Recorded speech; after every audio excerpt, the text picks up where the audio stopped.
The legalization of marijuana for medical research was pushed by Santi Warastuti, a mother with a 13-year-old daughter who has cerebral palsy. However, the Constitutional Court rejected a judicial review of the country's narcotics law that would have paved the way to legalizing marijuana for medical use.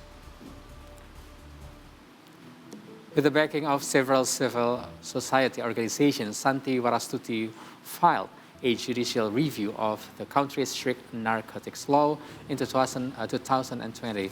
She did so to propose the benefits of using medical marijuana to treat several health conditions. However, the judges say they need to conduct more research before ruling in marijuana. This is because marijuana is classified as a Class 1 narcotics, and more work is needed before there is enough proof of its medical benefits.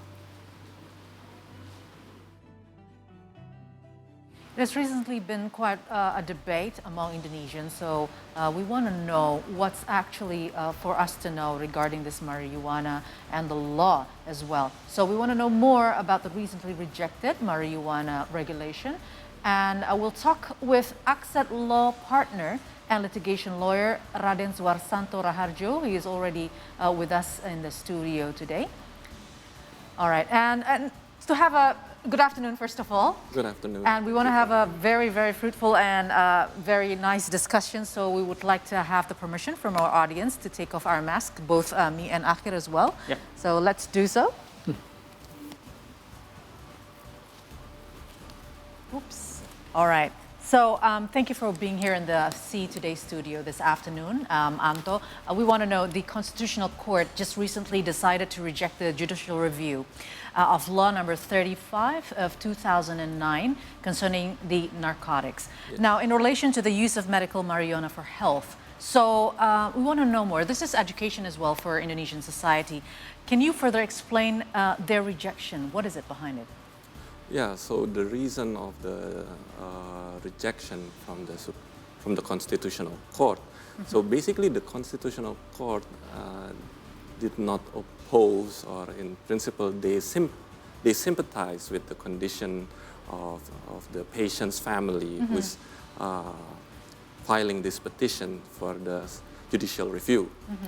They understand that marijuana might be able to help the condition of their family for medical treatment, and they understand that. But there are things, as you mentioned before, there are things that need to be considered, not only from a medical perspective or medical point of view, but also from the legal point of view as well. Yeah. So one of the consideration of the Constitutional Court judges is that there isn't any existence of proper assessment conducted in Indonesia, not only on the medical benefits, but also on how it will impact the legal system, legal structure, infrastructure, whether Indonesia has the capability to implement a regulation which allows marijuana as a medical treatment, because in the current regime of the narcotics law, marijuana is considered as Class 1 narcotics, which is prohibited to be distributed or to be used by any means, and instead of for scientific development progress.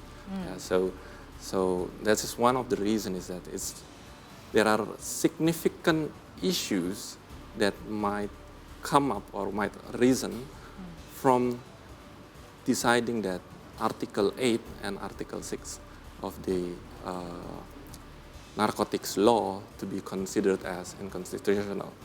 Yeah, because when it's mentioned that marijuana can be used for medical treatment, it will raise questions. What type of medical issues that can use marijuana? From what my understanding from this petition by the petitioner, there are families with cerebral palsy.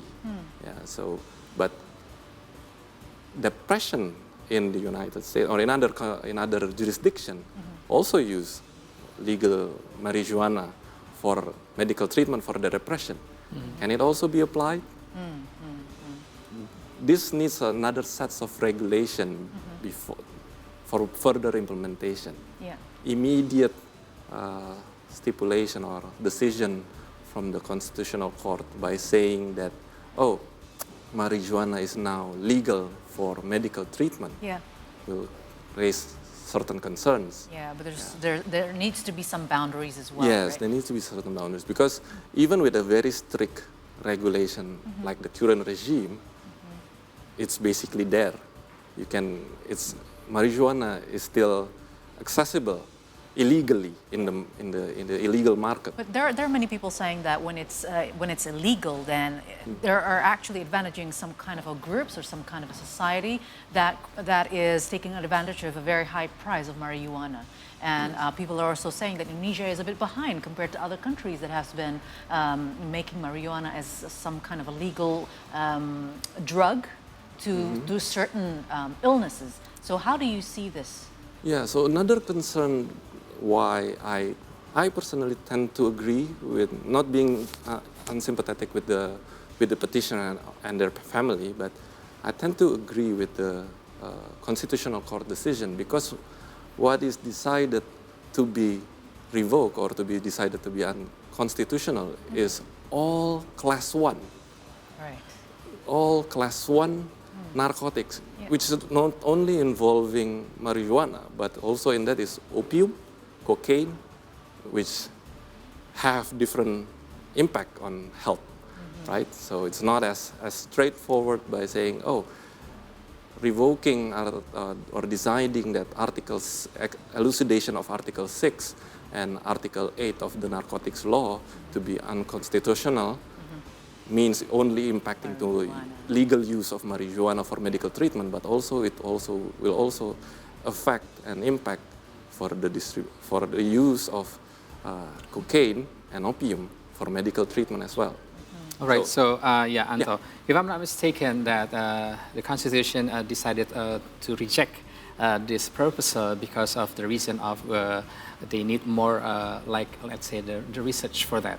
Yes. Yes. So, in terms of law, and also for our education for all, so could you please elaborate in terms of law how's this step to do some research until then the Constitution can see, let's say, give the next decision whether it's rejected again in terms of this.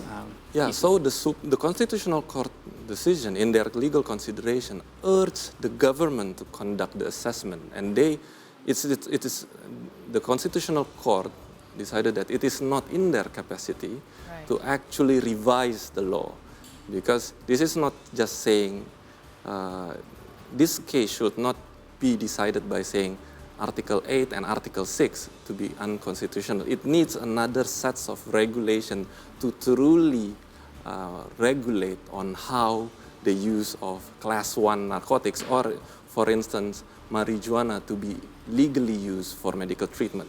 So it needs a full set of regulations. Right. Maybe you can mention what are the set of regulations that govern. Let's say like it needs to have a law, and then you have like a governing regulation, government regulation, or Ministry of Health regulations. So it needs to have a set of rules, because a law itself is a very general regulation. Basically, marijuana can be used for medical treatment. Okay, what types of medical treatment? And who can provide marijuana for medical treatment? What institution? Who can import marijuana for medical treatment? Who can export for medical treatment? Which institution or hospital can conduct that treatment? What medical practitioner can provide that treatment? What about the case for Santi? I mean, Yes. The other two also who can benefit from marijuana's use. Can she appeal to the decision, maybe to another institution? Because is that okay if there is an exception for her, or is it impossible completely? So if the petition is to change or to revoke Article 8 and Article 6 of the narcotics law, this Constitutional Court is the only means possible, because it's a judicial review towards a certain law against the constitutional, the constitution, the Indonesian constitution. If they want to revoke the applicability of those two provisions, that's the only means necessary. But basically, in the narcotics law itself, there is a provision that says change of classes can be provided by Ministry of Health. Right. But it's another debate whether actually the ministry can actually change what is already being decided by the law. Because the narcotics law already in their attachment is already lists what is considered as class 1, class 2, and class 3. Right. In Article 13, if I'm not mistaken, of the narcotics law, it gives right for the ministry to provide the new sets or the updated list. Typically, the updated list means if there is a new substance being found out in Indonesia, in this jurisdiction, then the ministry can decide whether it's considered as a class 1, class 2, or class 3. It's debatable whether to change marijuana, who is already decided as class 1, and then change it into class 2. All right. Because, So I'm just wondering, you mentioned about how this needs to be assessed more by the government. The urge is to the government to do it. But how is the regulation of marijuana today in Indonesia? And as you mentioned, there are people getting it as well. So is it really prohibited to some extent? Yeah, it's strictly prohibited. But I mean, how do some people get it? Yeah, it's illegally obtained. I cannot say how. I'm not part in that network, definitely, but it's definitely strictly prohibited in Indonesia, as the regulation mentioned. It's a class 1, so class 1 narcotic is not allowed to be. And there are sets of sanctions. You can see the sanctions of distributing narcotics in Article 111 until 148 of the narcotics law, and some of the sanctions in relation to class 1 is Article 111 and 112. Possessing a class 1 narcotics can be imposed for at minimum 4 years until 12 years of imprisonment, and fine at the minimum 800 million rupiah and a maximum of 8 billion rupiah. And that's for if the substance is below 1 kilogram. If it's above 1 kilogram, then the imprisonment can be more. It's 5 until 20, if I'm not mistaken. And the fine is also added to a max of 1/3.